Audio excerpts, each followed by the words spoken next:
Lazarus Planet is massively changing the world of DC, giving people new powers and taking away others. Also, it turned Batman into someone possessed by the devil Nezha.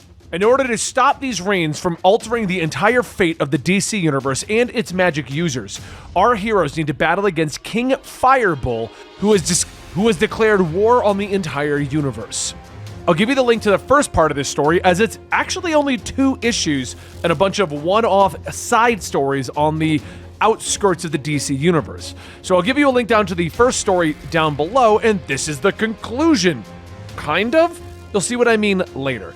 Today we're covering Lazarus Planet Omega, and this is the Comicstorian channel. I take some comic books, I break them down into audio dramas, and this allows you to know what you should be adding to your collection. If you enjoy this type of content, please consider giving us a like, subscribe, and if you want to support us further, consider joining our YouTube memberships. Alright, now let's get into Lazarus Planet Omega. The storm continues to rage outside, but King Firebull has arrived at the Hall of Justice. He reaches out a massive hand, grabbing Black Alice by the throat. Your world's magic has run amok. It has gathered itself in a hellstorm that has enveloped your entire planet, but I know it can be reclaimed. This sorcerer, I'm told she can return it to where it belongs. What I have decided is, it belongs to me. Robin and Monkey Prince open the attack, but their blows do nothing to the mighty beast. At the ruins of the Tower of Fate, Zatanna has gathered the depowered magic users of the universe.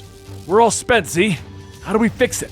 Alan Scott asks, barely controlling the energy swirls around Zatanna as she explains that they need Black Alice to return the magical powers to the appropriate users.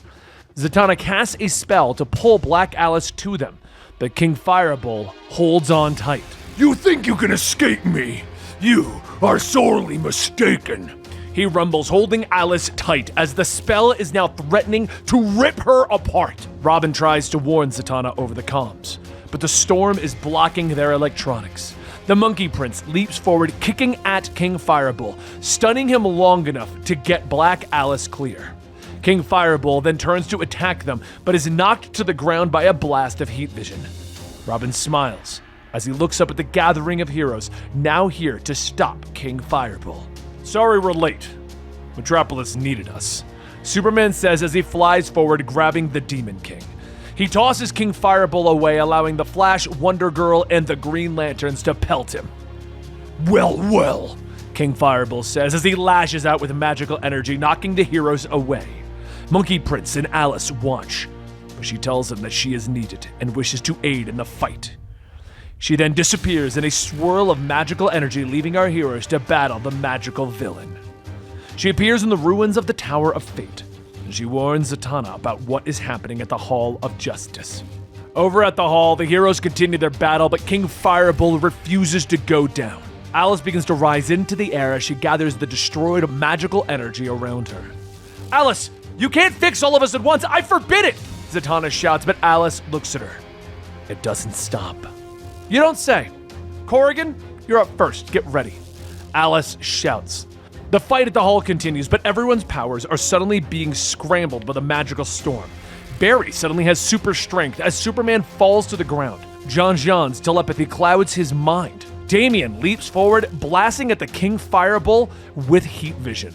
I could get used to this, he shouts. And at the tower ruins, Jim Corrigan is once again fused with the power of the Spectre. At last! Free! Free to wreak vengeance upon evil, the spirit shouts. Damian stumbles back from the computer, trying to warn Batman's team, but he is unaware that Batman is actually possessed by the devil Nezha and has defeated his own team. The fight continues on, but King Firebull defeats some of the most powerful heroes, one by one, dropping them to the ground. He smiles as he stands over the bodies of the fallen heroes.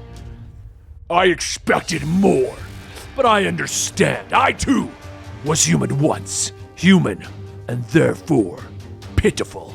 At the tower, Alice gives the last of her energy to return the magic to the world, to stop the storm, and she disappears in a blast of light. In the mountain temple, the Nezha Batman can sense the return of magic, and he reaches out to his son, King Firebull, speaking to him, interrupting his attempt to control the heroes. No more, my son. You have sown the seeds of your own destruction. I had hoped to absorb Earth's magic myself, but that was a fool's goal. No, energy this formidable can never be controlled, not by you, not by anyone, but it can be directed. And that's when he begins to focus his energy into King Fireball. Damien watches in shock as King Fireball seemingly is arguing with himself before he is struck by a massive, magical lightning bolt. The energy dissipates, revealing a smoking King Fireball. Is that your best? You expect me to submit from that? King Fireball asks, but the glowing light fills the room, and King Fireball looks up to see a gathering of the magical heroes prepared to battle against him. The magical heroes step forward and they hit him with everything that they've got, magical energy slamming into the demonic warrior. No, it will not end like this! King Fireball shouts. But the Spectre steps forward, one of the most powerful beings in the entire universe. Enough! The terror you wish to command will be reflected upon you, so says the Spectre. Using his powers, he traps King Fireball in a small sphere of magical energy. We will find a proper resting place for you and your evil, Spectre says before disappearing. The heroes all begin to rise back up, but the Spectre and the demon are gone. I don't see Black Alice, Zatanna. Why don't I see Black Alice? Damien asks Z, and she lowers her eyes. I'm sorry, Black Alice is gone. She sacrificed herself to bring magic back to the world. But Zatanna is unaware that Black Alice didn't die, and she's elsewhere in the world, searching for peace.